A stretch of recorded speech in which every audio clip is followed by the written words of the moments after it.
the so-called few money bucket, where if at one point you ask how much money you got in the bank, some people will tell you, oh, I got 100,000, I have 200,000. At one point, I started to think about it in years. Oh, I got 1 year, I got 5 years, I got 10 years of money in the bank, which gives you a very different feeling about your life. If you can tell about yourself, you got 10 years of savings aside. Mm. Um, you got 10 years to try something else and fail at it several times.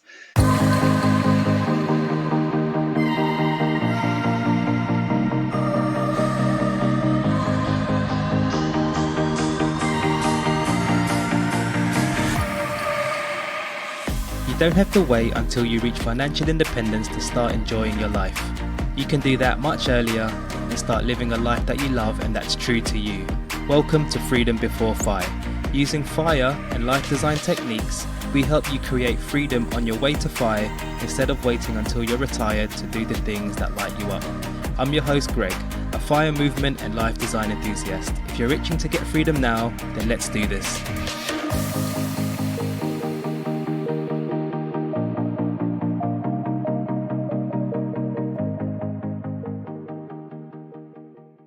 Matt, thank you very much for joining the show today. I'm really happy to have you on. So just to give guys and girls an idea of who you are, do you mind, Matt, just giving a really quick intro, a little 60-second intro on what you're about and what you're currently doing? Cool. Thank you, Greg, for having me. I'm Matt. I'm Swiss. I'm currently in Switzerland. I used to be in the banking sector very long, but mostly in Asia, so like Taiwan, Singapore. I used to help the so-called crazy rich Asians to manage their wealth, to look after their portfolios, to help them invest, to look after like how to make sense out of money for them. And on the way, by doing that, I learned really a lot for myself as well. And I built my own portfolio, started to invest, and became financially independent by 36, 37, and then quit my job in 2017. It's now 8 years ago, and built another life, created another life around FI ever since. Amazing. And then just briefly, what's keeping you busy at the moment then, Matt, since you're in that sort of FI zone, what's keeping you busy recently? Well, the last week was all about skiing. That's why you see some leftover injuries here on my lip. I got too much sun. What keeps me busy otherwise? So, yeah, well, travel, spending quality time with family. I run my blog, The Financial Imagineer. I have not written too many things on my main page. I do that recently mostly on medium.com, but maybe I come to that later. What else? So I've become a part-time politician in our town, Wow. looking after the finances and the economy of our city. Um, and I still have two companies that I run, which is mostly like how to say recreational employment in a way, like things I want to do anyways, but I put them under a company wrapper to optimize all the things around it. Amazing. Sounds like you're more busy now than before you were FI.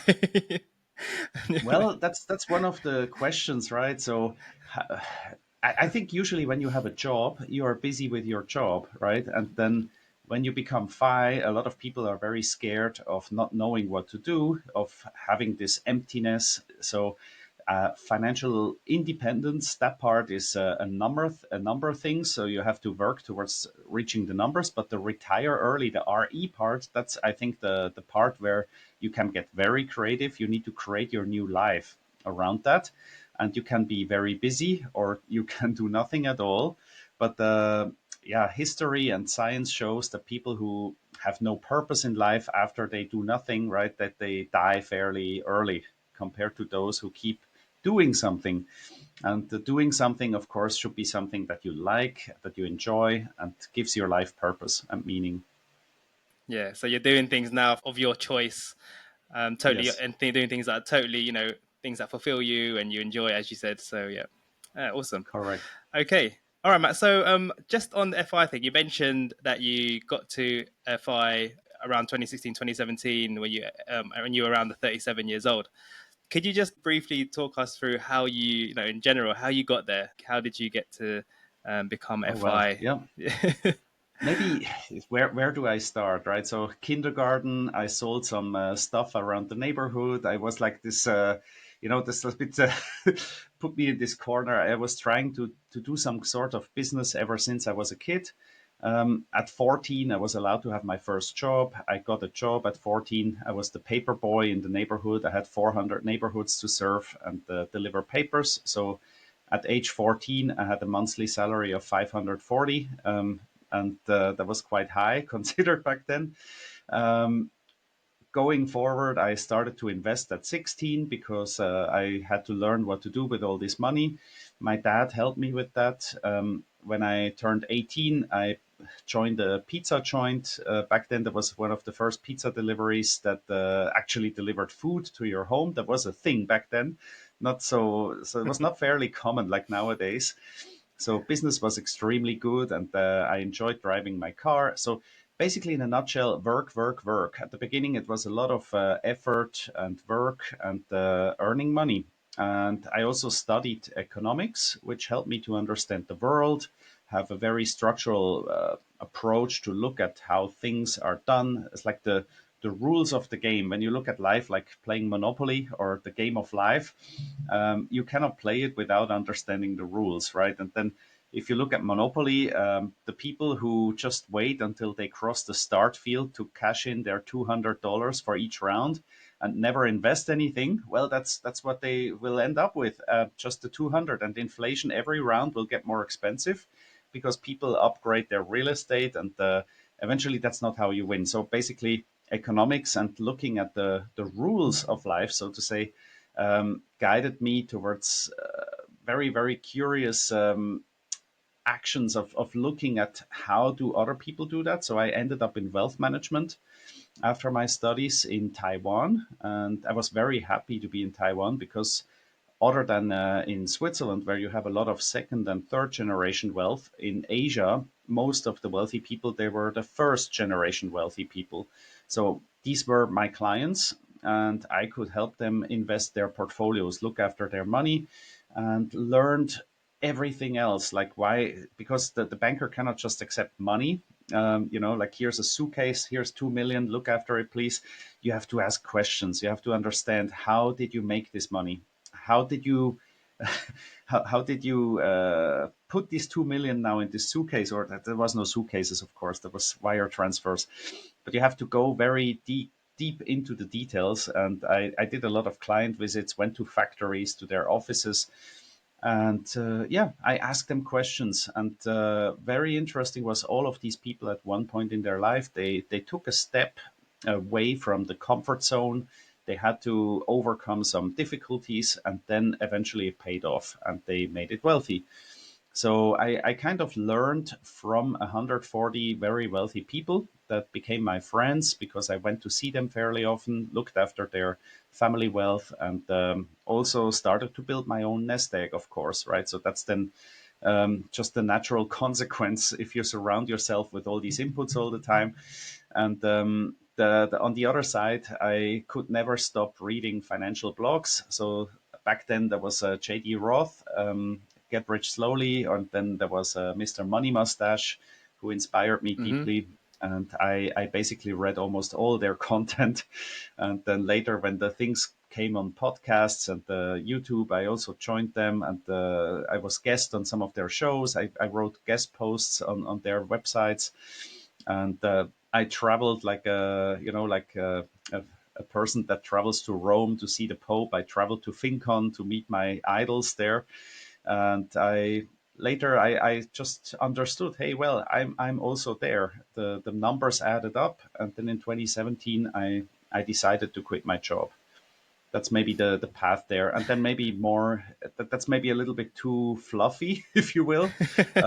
So what did I do exactly? I put in a lot of, I had like 2 3 rounds of failure. So I got really hurt badly in the new economic, when the new economy bubble burst in 2000 2001. That was the first time I lost a lot of money in the stock markets.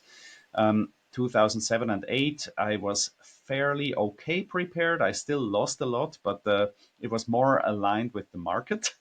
And later on, I think I just added more money. I had like back then there was still mutual funds, later ETFs, and some single stocks that I kept on adding on positions.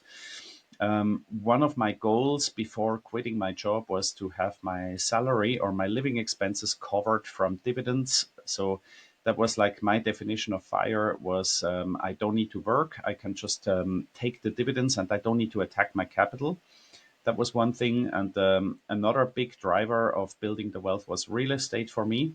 So buying a house, we bought a house that was a bit oversized for our needs, and we actually rented out a room, a junior master room, for several years to other people who became good friends of us. And this extra rental income actually covered the mortgage interest, whereby my contributions went to actually lowering the mortgage principal. And all these things together. So I had a high paying job. I did real estate investment and I did stock market investments. And I had a high saving rate. Amazing. Yeah, it sounds like you done So, obviously from when you were younger. You already had a like quite a high work ethic, doing all these little sort of side jobs and investing when you were young. That's quite young to be investing. And then obviously when you did get work, you mentioned that you worked with these 140 individuals. You were understanding, learning from them, and then over time you got into the whole FI space through the blogs mm, back then. It sounds like you had quite a mixed sort of training ground, which is amazing. And obviously, going to different countries helped. A bit of geo arbitrage there as well, and having a high oh yeah. sort of salary. There's a lot of factors there. Are you able to touch on what was your goal? What was your fire goal, like in terms of numbers or anything like that, or just some rough Yeah. ideas? The goal was to have my expenses covered, and Hmm. the interesting part was exactly what you mentioned with geo arbitrage. So we were living in Singapore back then, and Singapore is fairly expensive, but if you are a little bit more frugal, eventually you figure out that you don't have to go to the high end outlets, the high end shopping malls. You Singapore has also wet markets and other things, so you can always find a way around it. So maybe there, if you want to have a ballpark number, it's maybe $5,000 to $6,000 a month of income covered from dividends. And another very interesting part was also we had the house there. So I suddenly realized the house is usually when you live in a house and you just use it, you are actually consuming your assets, right? But you can convert whatever house or real estate you have into a rental property. And once you do that, it will become an income bearing asset for you and putting money into your pocket. So the cool thing was at one point I realized I can actually simply rent out the property, keep it. The mortgage was also fine and safe because I paid off some and use this money as well to contribute to our goal. And then the goal was, in other words, to have work optional for both of us, my wife and I, and we have two kids. And to be able to stay wherever we like, and if we want to find work, but that's not a must. So, in terms of the allocation of sort of investments, you did mention stock market, obviously property. What was like the rough percentage of what was in stocks, what was in the house, what was in other sort of Yeah. investment I think we pots? had about one third, only one third was in stocks and other things, but that has also something to do because we had three properties at that moment. We bought a property in Taiwan fairly early, which was relatively affordable in the late early 2000s, in the zeros, right? Before the 2010 years started. That was a really great investment. However, there we didn't rent it out. That was like a vacation property.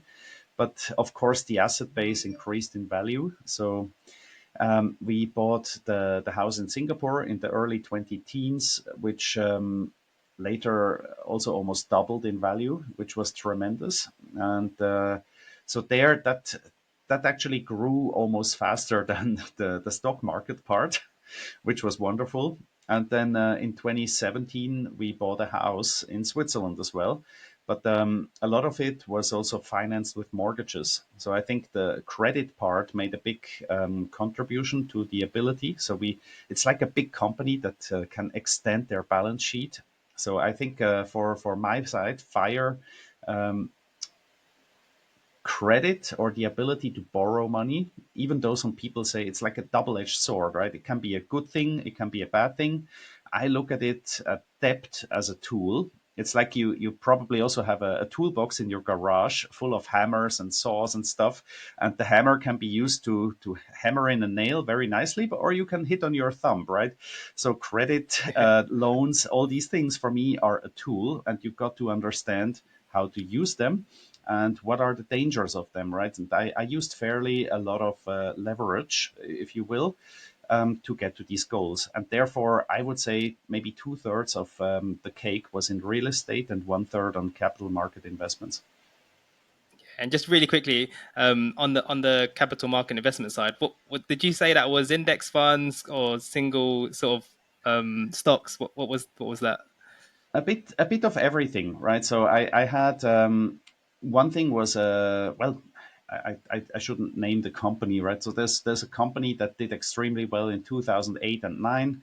The Bond King was managing this fund, and I really enjoyed seeing how some of my clients in the bank um, made this fund work for them. So I bought that fund as well for myself. It's a fixed income fund. It's not an ETF. It's a mutual fund. That was one of my core positions. And even now, I still have it. It yields around 6.4% and gives monthly payouts. And it's very nice because with something like that, you can kind of recreate a monthly paycheck with fairly stable volatility. There's another fund that mixes. So that's like an unconstrained fixed income fund setup. That's number one. Number two, I have an asset allocation fund which has three portions. One is high yield, one is convertible bonds. The third part is equities with a covered call overlay. So they write call options on the equity portion. And this one yields about 6.6% at the moment. Also monthly paid out. And these two things are like the main part of the income producing portfolio, which I actually every month while I still worked at the bank, I added more. And usually the thing was you can also do the strategic rebalancing between these two because the first one, the fixed income, is less volatile, but the second one is moving more up and down. So if of course markets crash, the latter will go down. So you actually maybe sell some of the fixed income portion and buy the other one back. And if the markets run up very high, you do the opposite. And you don't have to do everything or stuff like that, but in a tiny fraction of your portfolio, you shift around a certain part to optimize that. I do that every quarter, and besides that, I had ETFs like the Vanguard 500, the MSCI World. I have a Swiss dividend ETF. I have the Dividend Aristocrat ETF for US stocks, and of course also some single stocks, which would go too much into detail. But I had a portfolio of Singapore, let's say telecom, bank, the REITs, this kind of things that paid like dividends of 4 to 6%. Sometimes quarterly payouts. And in Switzerland, I have also a dividend portfolio with an average yield of 5% plus in Swiss francs, which is fairly good. But these parts are less driven for growth, so there's more stability as well. And then the excess money goes into a growth fund, a global growth fund. Here, I would also have a specific name. It's a company from the UK which managed. They have a super outstanding track record. I keep filling that bucket up with excess money. And just this year, they did extremely well. Somehow, they had a bit more exposure in China than all the others, so that paid off again. And they were part of Nvidia, of Netflix growth, of all these stories that you heard. So that's basically my setup here. Oh, amazing. Although you said like a third of it is in the sort of stocks and shares type thing. There's quite a lot in there as well, so it's quite intricate and yeah. That fund is it's not cheap, I have to say, but basically you don't have to look into selling options, and depending where you are, if you sell too many options, you could be qualified as a professional investor, where the tax authorities will look at you in a different way than if a professional does it and you pay something for it. And of course, if these guys sell options on your equity holdings, they do it at institutional fees. So the fee part for the transactions will be rather low, and they will manage the whole portfolio. If you want to manage a portfolio with, like, let's just give an example, 50 shares, and you want to sell call options every month on all these 50 shares, I think you don't have time to enjoy life anymore. Yeah. Indeed.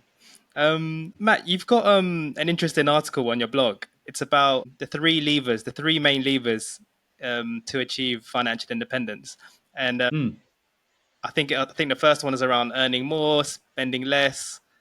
The second one was around saving more and doing more investing. And then the third one was about your return, thinking about your return on investment and obviously how much time mhm. involved. Just on those three levers, Matt, any sort of practical tips you can give people on, maybe on some of those levers, what you done that others can get inspired or could do as well? Well, the main message probably is, take investing and money seriously, because it can truly change your life. That's maybe the main message. And like I mentioned before, some people are so busy with their 9 to 5, with their work, and they never take a time out, so to say, to look at their own financial life. So whenever I talk with people or friends that come to look for me to ask for help on these things, the first thing we do is, we do like a financial health checkup. So we look at the assets, the liabilities. So it's like a balance sheet, assets, liabilities. What do you have? What do you owe? And the second thing is like the P&L. What comes in? What goes out? Where does money come from? Where does money go to? And then at the end, you can quite surely kind of say, are you financially healthy? Are you struggling? And you can see why. And I think this kind of health checkup everybody should do every once in a while. You can do it for yourself, for your family, together with your partner. I think it's very essential to know where you're standing, because most people don't do that ever, and that's why maybe they are not advancing the way they would imagine or dream about, right? So that's maybe the first thing. So earning more, of course, that's very easy. You should find a better job and so forth. But the main point for financial independence is you should reach this so-called crossover point, which means your income from invested assets should actually cross over the expenses that you have. And you can only do that if you save, if you have a surplus every month. So it means more money comes in that goes out. And of course, if now people come to me and say, hey, well, I really cannot earn more money, this is the best I can do, and then use that as an excuse why they cannot save money, then it's not good enough for me. Well, then you have the expenses side, right? You can go and see, well, you pay how much for your car. Do you need a car? Would you like to? That's a bit like in the US, or depending where you are, maybe you cannot switch to a bike or public transport. But I always also say, like, you are not a tree. Feel free to move. So some people, Yeah. instead of living in the suburbs and complain they cannot save money because they have very high car payments, and they have a big house that they actually just pay a lot of bills for, but they only sleep there at night and cannot enjoy it at all because they spent the whole day in the CBD working their asses off to keep the bills afloat, right? So I think the lifestyle concept there doesn't make sense. And you maybe want to consider to downsize a bit. So that's usually the very interesting part. Like, how much is financial independence worth for you? Because nothing on this world comes for free. And if you want to say, I want to be financially independent, there is a price tag to it, which means deferred gratification. You need to see where you can cut today so you can have more tomorrow. And very simple there, income and expenses, you need to increase this gap as much as you can. But you shouldn't suffer through that, of course. You should have a nice life. But I just argue most people will find many ways to look through these parts and find a lot of things that they can improve on. So that's usually the first pillar that I help people with. Then the second pillar, of course, is saving and investing. So if you if you save money, there's these people who say, "Well, I don't know how to invest," and they just don't do anything. They just save. And the last few years were particularly interesting because we finally have inflation back, right? And inflation is not very helpful if you want to protect your purchasing power with your savings. So you got to invest. And inflation also helps you if you have debt. So if you borrow money and you pay maybe a very low interest rate and you fix that for 10 or 20 years, and at the same time the nominal value or the value of this debt decreases 4 or 5% each year because of inflation, while the housing asset price go up, you have an automatic thing. You're aligned with you're like the central banks, or you're aligned with the government who has also a lot of debt. Always think about, like, what are the big guys doing, what are the companies doing, what are the governments do of your country doing, right? If they have a lot of debt, chances are it will be good for you to also have some debt, just as a strategic asset in a way, because debt usually will get easier to pay off. Some countries in Europe, many, actually most of them, had currency reforms in the last 120 years. So in the last century, there were, I think, Greece had more than 10 currency reforms. France had 4 or 5 of them. Germany 3 or 4. Many countries had currency reforms. And if you simply have a piece of real estate versus a mortgage, you will be a big winner if a currency reform happens, right? But inflation is the slow path to that. But 5, 10, 20 years make a very big difference. So that's that. So you have to invest, and that's on the third pillar. Then is to spend more time on that and optimize it for you to make your own money machine working the way you like it. I like to say personal finance is personal because there's no one size fits it all. So everybody will have their different approach, and that's fine like that. That makes our world so interesting. So you have to see what fits your needs. Some people, if they put money into Nasdaq ETFs, they will never be able to sleep because the volatility is killing them. Other people put everything in Bitcoin. They don't diversify, and maybe they win, maybe they lose, right? Um, Other people again, they like the fixed income part and maybe some very broad diversified ETFs. They maybe take 5 to 10 years later, but the chance of achieving their goals is higher. So the whole combination of things will make it even more interesting. So like I like to invest in both. Some people, they say, you should I do real estate or should I do ETFs? I like to tell why pick one. You have to do both because the bank can give you a margin of credit on your assets in the bank, and of course you shouldn't max it out.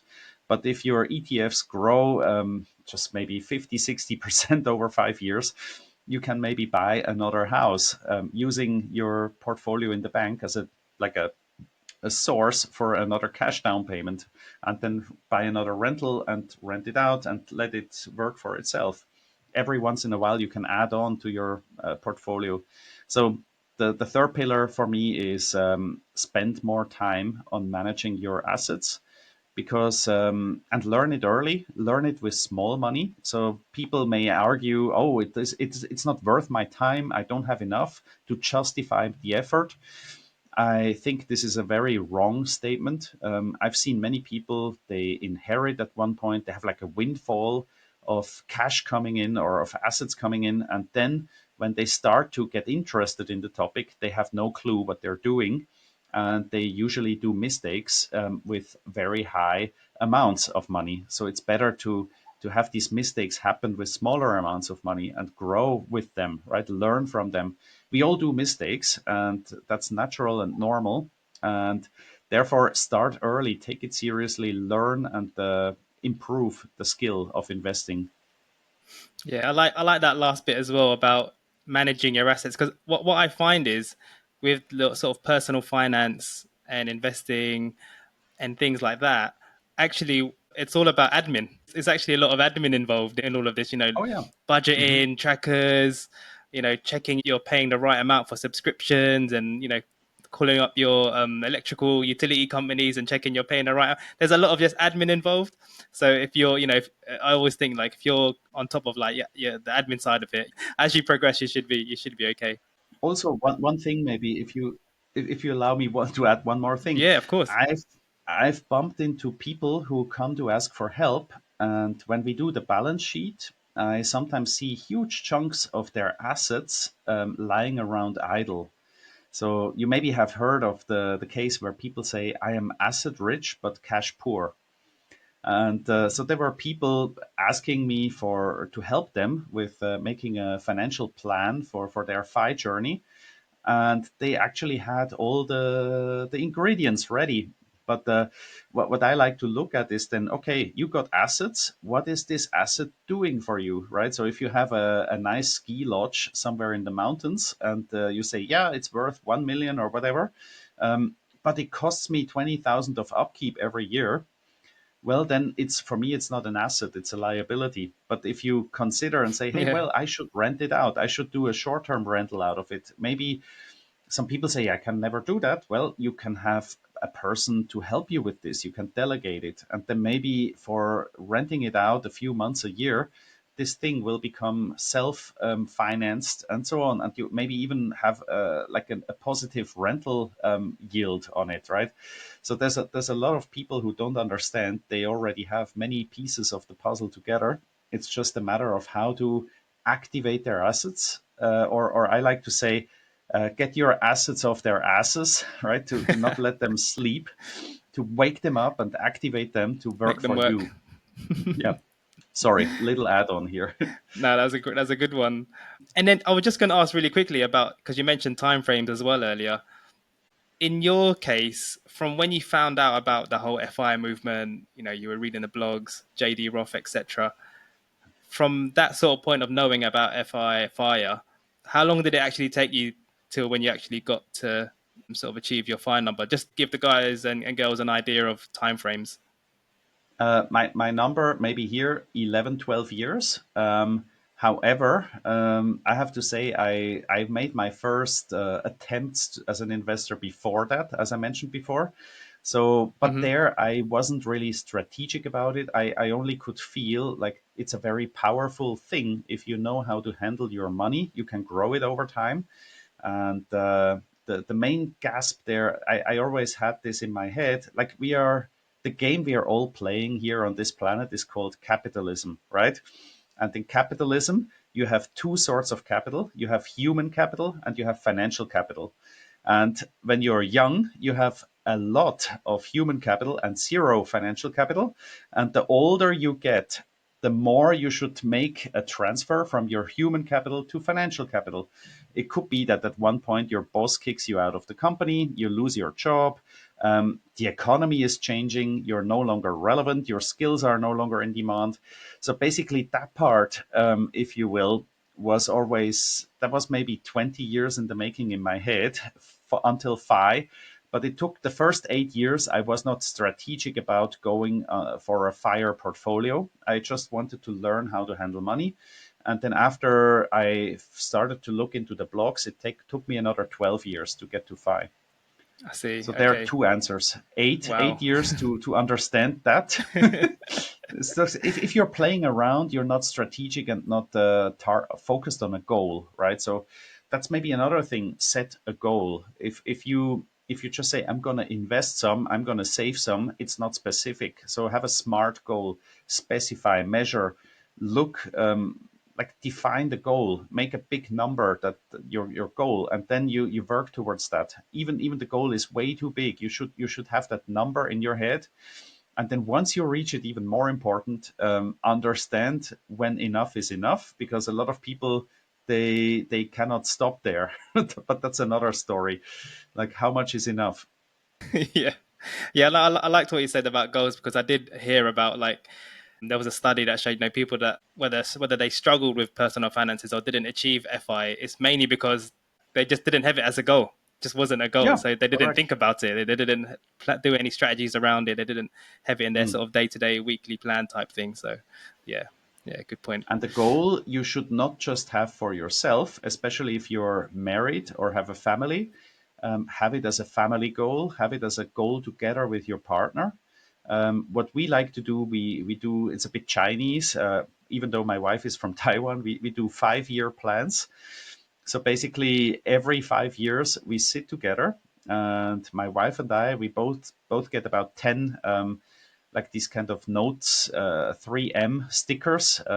And she gets the pink ones, I take the blue ones, my kids green and whatever. So we have different stickers, and the idea is to write on these stickers your dreams. Start with the dreams.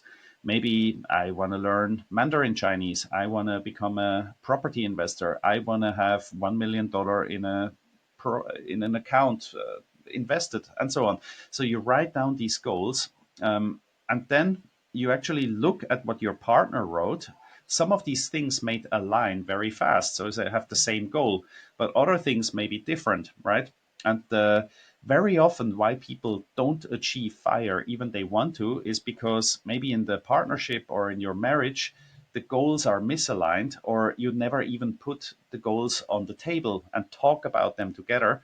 Um, and that exercise is very important, because doing that, you can actually align your thoughts, your heart, your passion, your energy, and define, okay, we start with goal number one. We both agree this is goal number one. Once we have goal number one, we go to goal number two. And then you put a timeline, and you actually work together as a team, instead of I do me and you do you. And at the end, nothing gets done. And both of the partners are aware of the other partner's hidden dreams and goals and ambitions, and you can help each other to achieve them no matter what, and go through difficult times, because they will come back. Difficult times always come back. Yeah, I like that, and I like that because it's a way of doing life design, isn't it? It's a way of designing your Yeah. life, like starting with those goals, starting with those visions, and then you Mm. can kind of, design your life around that. So you're strategizing as a way to get to those goals and also living it as you progress. Yeah, love that Yeah. one. And yeah, really, really good, good tip there. So Matt, yeah, we talked about like the numbers side and the finances side, and of course that's just like one vertical. When you were going through this in your journey, what was your like why? What was your like your reason for going for FI? Your why to FI? The why What to was that? find. What was that for you, Matt? The why to fi is my innermost desire to live and enjoy a free life, right? You can argue, yes, I do a job, I do this, I do that, I'm free as well, right? But the different sorts of freedom fire can unlock are tremendous. Especially one big part also even motivated me more. That was the moment I became a parent. That was 5 years before reaching the FI number. um, I have had clients in my wealth management journey. They worked their asses off, but they had actually even more than enough money and wealth than they could ever use in their whole life. But they spent so much time going after even more, and at the same time they had children and the family at home and almost didn't have time for them. And later they figured, or they felt, that the kids turned out differently than they intended to, and they regretted not having spent more time together with them while they were younger, or helping them to actually become a better person or educate them. So my why to fi, one part was free time for family, to be here as a father, to help the kids grow up. Another time, of course, was my kids have 14 weeks, 4 weeks of school vacation every year. And I really enjoy to have some plans for each of these vacations every single year. And try to find a job where you can have 14 weeks off and say, yeah, I want to go to the mountains to ski. I want to go to the beach. We spent usually every summer in Taiwan, because my wife is from there. We have a home there, so we are like 6 weeks in a row. We are in Taiwan. Maybe Since COVID, you could argue my job allows me to work remotely, but it's always like you have to bid, you have to ask, if maybe the Yeah. boss says no, right? And then you are not free, right? And on the other side, I could see it's like an identity question. I feel as well. I don't want to define myself through FI per se, but I see some people, they are afraid of letting go of their job to lose their identity. And for me, the freedom was also when the weather is nice. I like to ride motorbikes, and if the weather is good and I have everything done that I wanted to achieve that day, I can go and have a motorcycle ride and enjoy that day this way. Another thing is I can spend some time with my parents, or I can go with my kids to see the dentist, get a haircut, buy some clothes. I can tell them stories. We can do a road trip spontaneously.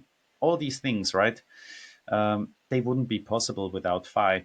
And also now I'm 45. I keep seeing a lot of people around me losing their jobs. It's a yeah, it gets harder to get employed again. And then when once you reach a certain age and you are on the street with irrelevant skills, it's maybe too late to build this life. So it's also to be no longer subject to things you cannot control. The fire journey to build this nest egg and build this life, this is something that is in my control. And once I have that, the world, of course, if there's like a nuclear war or whatever, asteroid banging the earth, I also subject to the consequences of that.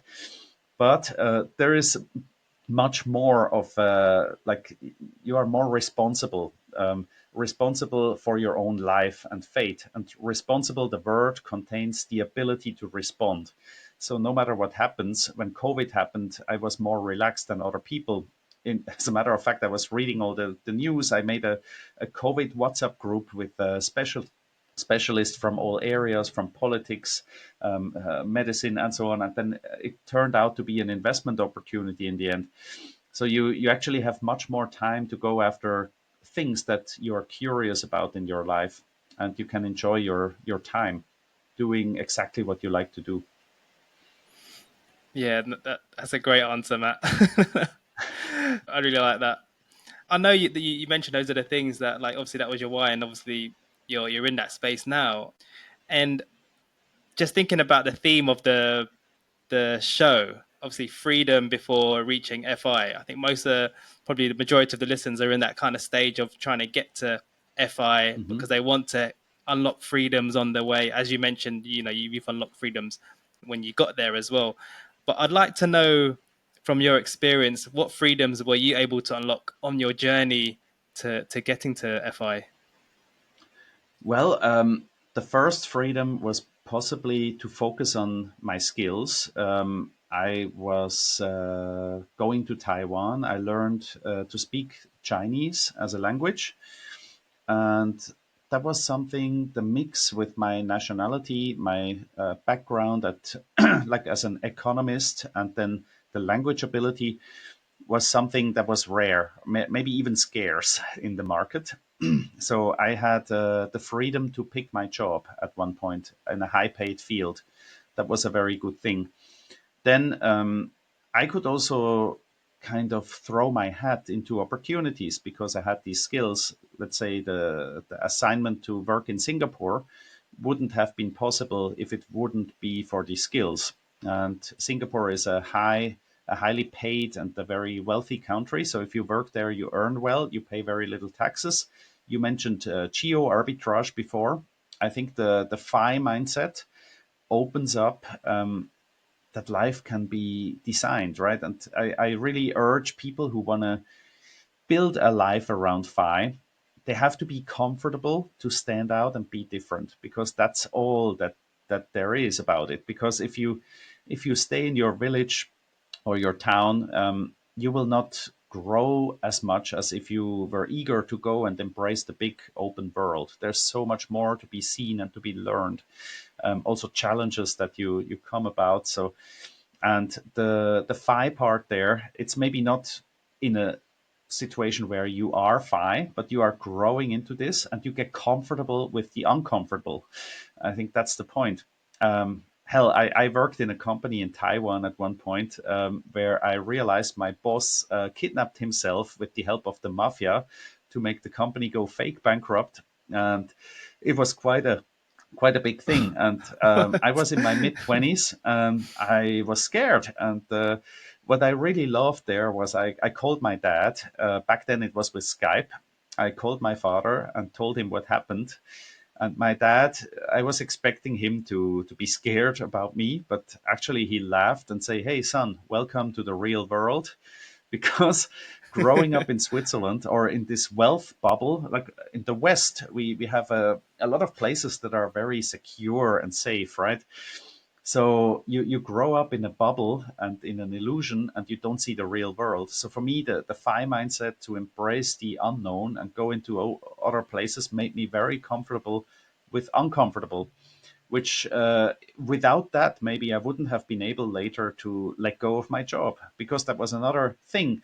So I never forget how people ask me after I quit my job in 2017. They say, why the hell do you throw away your career at this point? You're not even 40 yet. You can actually, can you imagine how much income you forego by doing this choice, right? And well, then the question, the answer was simply, well, I don't have to do it, but I think it's an even better life waiting for me if I go the path I decided for me to go. And yes, it's a more risky path, but I'm willing to take this risk, and I am comfortable doing so. That's something a lot of people in the FI community, they call it the one more year syndrome. You say maybe 1 million is my goal or 2 million is my goal. Once you reach that goal, you're not sure. Shall I pull the trigger? Shall I let go of my job? A lot of people hang on to it because they are not comfortable to letting go. So the freedom, that comes as your bucket grows, the so-called few money bucket, where if at one point you ask how much money you got in the bank, some people will tell you, oh, I got 100,000, I have 200,000. At one point, I started to think about it in years. Oh, I got 1 year, I got 5 years, I got 10 years of money in the bank, which gives you a very different feeling about your life. If you can tell about yourself, you got 10 years of savings aside. Mm. Um, you got 10 years to try something else and fail at it several times. And maybe what if it works out, right? And then once you have like 25 years, which is for the 4% rule. So that means the 4% rule, I guess your listeners maybe are familiar with that. If you have 2 million, 4% of it is the safe withdrawal rate. Then you can live off 80,000 a year of passive income. Then it means you never need to work anymore. This, depending, of course, on your lifestyle. If you want to spend more, you need more. You maybe need 3 million if you want to spend 120 or 10K per month and so on. But the 25-year or 4% rule is basically this threshold where it gets really, really incredibly cool because work or like employed work becomes irrelevant. And then when you have all this determination and all your experience and you put it to focus on your wealth, maybe you earn even more. For me, it was the case. After I had some of my best years in earning more money after I left my job because I managed my assets better than before. And I took more time and was more deliberate about it. So there, the freedom as you grow in this journey, the one part is this comfortable feeling that grows. You will be comfortable to be geographically free, to move to another country. One is the time freedom. You feel I need more time for this and that. Another thing then later becomes relationship freedom. You no longer need to suck it up to your boss, right? You can say I can go to that boss or I'm my own boss. The further you grow into this journey, the more freedoms you unlock until in the end, it's all yours. The freedom, your life, it's yours. Yeah, I like that. And I liked what you also touched on about calculating, not in terms of numbers, but in terms of years. I like that because it's kind of like psychological safety net, isn't Mm. it? Like the more Yep. you've got sort of that FU money type thing, the more, psychologically safe you kind of feel. And it gives you that sort of confidence to to take Hmm. little risks here and there and things like that. Some Yeah. people, in the community, they do something. It's called, how they call it. It's like little retirements or short Oh, retirements. mini retirements. Many retirements, yeah. Yeah, yeah. Gillian Johnsrud writes about that. Yep, yep. Gillian is also a great blogger, and I know her from FinCon. She writes about many retirements, and the idea there is, if you're not sure whether you should let go of your job, why not ask for a sabbatical? Go 3 months to Thailand and see how you like that life. And many people have this dream in their head. Yeah, I will, when I have X dollars in my account, I will do Y and Z because I can afford it. But maybe they don't know if they even like that, right? So you should test it first. Maybe you come back and say, oh no, that's not the life I want. So, and then you keep working, and then you know very surely you shouldn't quit your job now and jump into something like that, right? So you have to figure out how you want to design your life and what freedoms you're actually longing for. Yeah, speaking my language there, Matt. Me and my wife Okay. just finished a 16-month kind of mini retirement, but Okay. and it's because we wanted to spend time with my parents. They're getting older, sort of health things happening. We wanted to spend time because they're retired, so we want to spend time with them. We wanted to travel and try out these sort of passion projects and things like that. So yeah, I totally agree with that one. So definitely. And then Matt, so before we jump over to the sort of rapid fire questions, I just wanted to ask about, obviously, you're talking about unlocking freedoms before FI, and then you've been FI for what, sort of 8 or Eight so, years. something Yeah. like that. Hmm. So I suppose the golden question is, like, has FI, has it been, what it's cracked up to be? Like, what's the feeling now? What is it? What are the positives or challenges, goods and the bads, pros and cons of being FI? What everyone wants to achieve Yeah. that place, and good to understand it from your point of view, Matt. I think I've grown to really love my life, but also it's work. You have to arrange it. You have to figure out. And another thing that I find particularly interesting is usually when you go to parties or social events where you don't know the other people yet, or they don't know you. Sometimes the question is usually, who are you and what do you do? So that's the name and your job. And I think in the West, this question, what do you do? It started to annoy me because the sole purpose of the what do you do question is to put you in a drawer. Oh, he's a doctor, he's a whatever. They want to put you in a drawer, and then that's it. That's case closed, right? And then here I come with my story. And usually I don't want to annoy people too long talking about this. So I had to say, well, now I can say I'm a politician, or I'm an entrepreneur. You have to find this corner you want to put yourself in, the label, so to say, because people don't like to think too much if they don't know you. And there was a few instances where it was really awkward. Like at one point, I was playing with my kids on the street. I taught my daughter how to ride the bicycle, and then a neighbor at one point came to talk with us, and the neighbor said, "Oh, it's so nice that you take your time to teach your daughter to ride a bike. It's a Wednesday afternoon, and the weather is so good. We have realized you are at home quite often. Have you actually started working yet?" And some people don't grasp the concept of not having to work. And then I think now it's quite cool. I can say, well, I work from home. I After COVID, things have changed. I have my own setup. I do my own business. You have to, people will look at you in a weird way, or they will try to guess and say, why you don't need to work. Do you get support from your parents, or are on whose wallet are you living? And it even goes as far as I started to look at newspaper reports very differently. Like some newspaper and media, they write about rich countries, but then they use the annual income as a factor of defining rich, not the wealth, which is very interesting. So, like, the society hasn't really figured this part out quite often. And Well, has it promised what it is? Yes, definitely. So I love to plan road trips. I've become a professional in planning trips with booking.com or with trips.com, with multi-leg flights, with flying the triangle. I do credit card optimization. I've become a better handyman than ever before. We did some renovations in the basement. If I would have a job, maybe it wouldn't be possible to spend a week working on a wall and painting it, right? Then you got to understand all these things.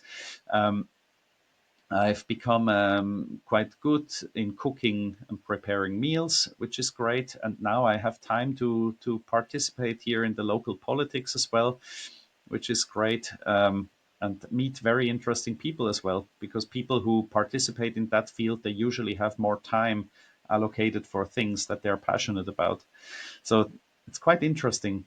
So you also start to figure out who you want to hang out with, because if you're in a job, you usually go lunch with your colleagues, right? And then you're amongst peers. And once you are out of this social construct of a job, um, I still want to go out to have lunch sometimes with people. And now, of course, then you cannot just go to your colleague. You need to plan a bit more and think about who you want to meet, what do you want to talk about.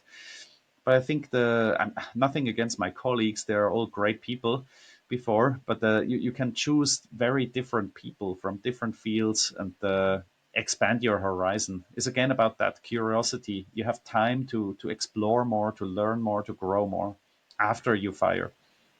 Yeah, nice. Okay, Mm. really interesting. Thanks, Matt. All right, so Matt, we're going to jump over to the rapid fire questions. I've Hmm. got four questions for you. If you could just Cool. answer them really quickly, really briefly.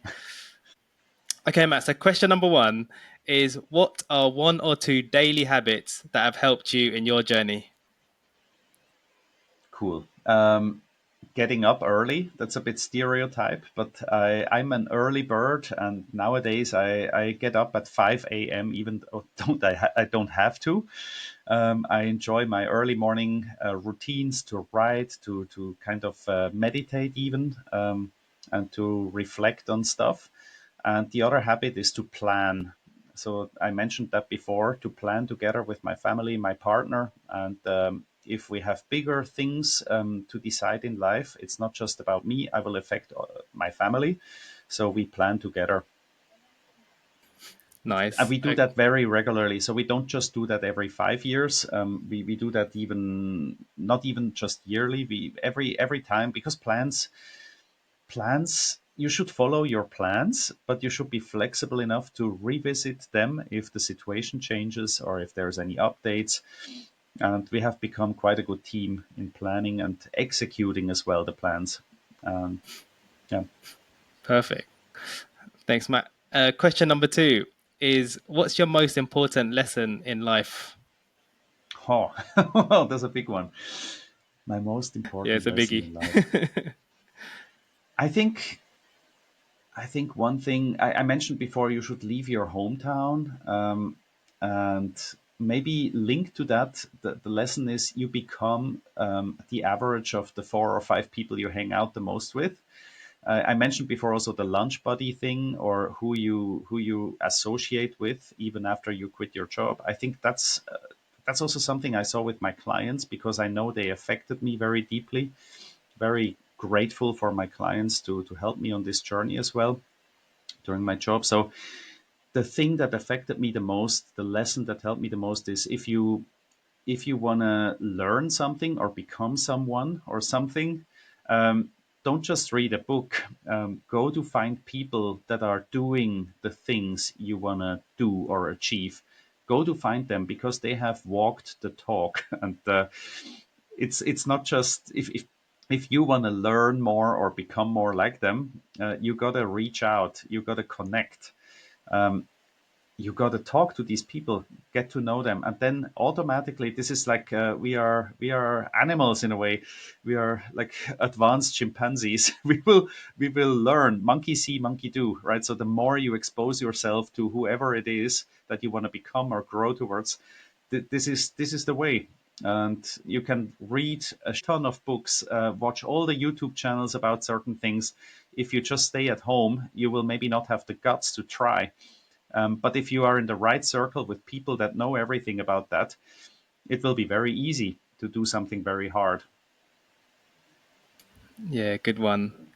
Thanks, Matt. Next question is, what are two or three transformational book recommendations or any other artistic media, movie, anything like that that you can recommend that Okay. sort of helped you? Um, cool. I think certain things have helped me before. At the moment, I really like to read the books of Jordan Grumet. So he is the doc, fire doc. He has the Earn and Invest podcast. Sorry, I mentioned another podcast. Um, No, he that wrote a book. The I first book listened to is him as well. called Taking Stock. Okay, the Taking Stock book is really, really cool because he was a doctor accompanying people in the last days of their lives. And well, what is a fulfilled life if not a life where if you come to the end of it, you have very little regrets? I think I would say it's impossible to have regrets or no regrets at the end of the life. There's people that take a lot of time to think will always have like, oh, what if, what if, what if? But at one point you have to decide and go for something, right? So this book, Taking Stock, really puts in context what really matters in life. I loved it because it has nothing to do with numbers or technical things. It's all about the mindset. And once your mindset is aligned, the other things become easy. That's what I believe. And the second book I just started to read now is The Purpose Code, to have a purpose in life. I don't know. Yeah, I'm sure I will love it, but that's the second book now that I look into. And there's a fair lot of great books, like J.L. Collins wrote The Easy Path to Wealth. That's a great one to people that are on the fire path. Um, Rich Dad, Poor Dad is very easily written by Mr. Kiyosaki. I think I can also recommend that. Of course, he talks very a lot about debt and real estate there, but this mindset thing is quite important. So there's a lot of stuff out there that I can recommend. Mr. Money Mustache doesn't blog as much anymore as he used to, I think. The Mad Scientist podcast, I also like it a lot. Great stuff. Tim Ferriss, the 4 Hour Work Week, the Tools of Titans that I like, the Tribe of Mentors, which is great. Tribe of Mentors and Tools of Titans, they're kind of written like he interviewed people, and you don't have to read the book from A to C. You basically have chapters, like 4 or 5 pages about certain topics, and he interviewed people that are absolute geeks or like experts in their fields. So that's maybe something I would recommend for everyone's library at home. Nice, yeah, yeah. I agree with a lot of those books and podcasts you mentioned. Oh, Um, if you know them already, I'm sorry. no, Yeah. no, absolutely fine. This is not just for me, it's for anyone listening as Hmm. well. So that's perfect. Okay, Matt. So last question. So if someone's listening to you, they're really maybe they're starting their journey and go into FI. So what are one or two small things that listeners can do literally this week or next week, kind of progress in their journey to FI? I mentioned it before. What I think the first thing you should do, if you haven't, is take a piece of paper or an Excel spreadsheet. Do your own balance sheet. What do you own? What do you owe? Make that number one. Number two, look at your P&L monthly and analyze it. Um, the thing there is you will on the first one you will probably find some assets that are not working for you as they should. Um, on the second one, you maybe will see certain things that don't make you happy. Maybe you figure out you spend too much money on this or on that. And then, of course, tackle your like make a plan about what you see there. Um, for wealth building, of course, you need to increase the gap between earning and expenses. Focus on the big three. The big three are housing, transportation, and food. Um, Once I had the idea to make a business out of each one of these three, like housing, rent out some housing, right? Food, maybe offer or like have a company in the food business.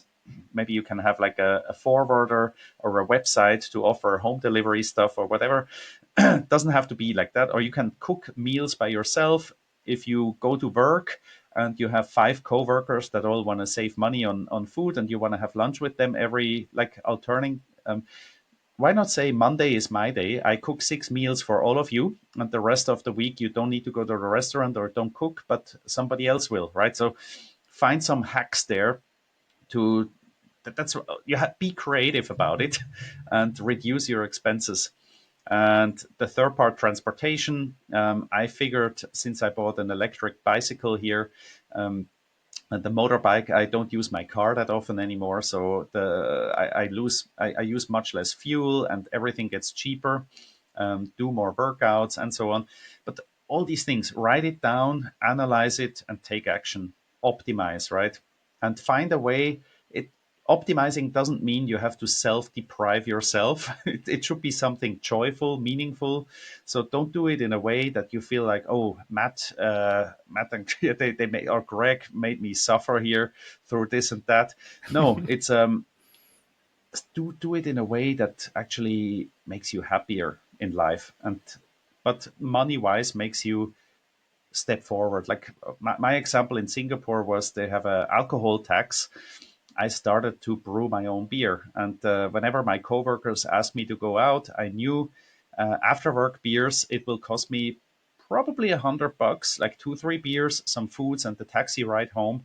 That's $100. Bye bye. And if I go out once a week with my coworkers, it's $400 a month, right? Um, to brew 30 liters of beer in my own home, it only cost me $60 a month, and I had 30 liters of beer, and I could invite all my coworkers to my home and have beer for free for everyone. Guess which Nice. option is better off, right?